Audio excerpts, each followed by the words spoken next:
misalnya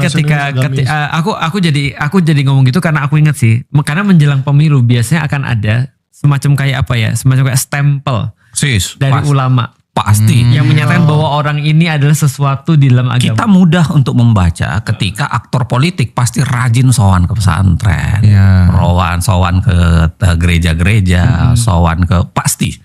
Kita lihat aja semua pemain politik akan melakukan hal yang sama. Karena itu penting. Ya kan? Dan sekaligus mungkin catatannya begini. Kita pembelahan politik kita itu kan nasionalis versus agamis.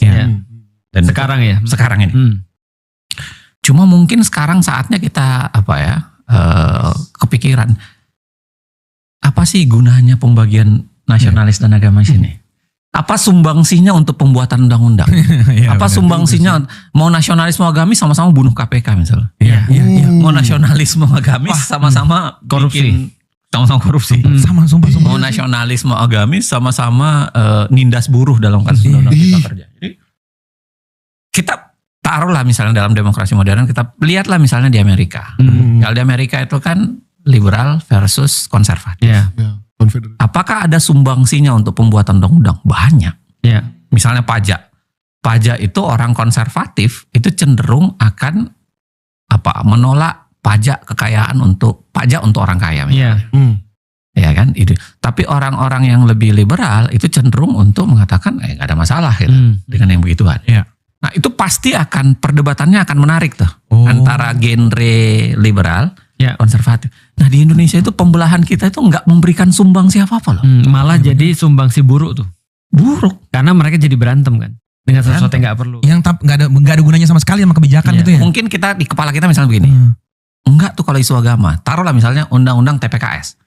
Tindak pidana kekerasan seksual. Kalau di kepala kita bilang ini pasti yang nolak partai agamis, enggak juga. Iya juga ya. Benar. Enggak juga. Iya. Ada partai agamis yang dorong atau partai nasionalis yang dorong, enggak juga. Ada partai nasionalis yang nolak di awal. Atau sebenarnya di Indonesia tuh memang enggak ada partai agamis sebenarnya. Karena dugaan saya ya, ini saya nulis di buku Kronik Otoritarianisme itu. Dugaan saya karena memang dipaksain. Maksudnya dipaksain untuk ada dan atas nama agama gitu. Dulu kan kita dipaksain dibunuhnya komunisme. Kan dibunuh dulu komunisme kan. Habis Nasakom ya. Akhirnya tersisa adalah agama versus nasionalis. Plus pada saat yang sama jangan lupa tiba-tiba Soeharto memaksakan yang namanya ideologi tunggal Pancasila kan. Benar. Itu membuat semua partai itu tiba-tiba hijrah ke tengah gitu.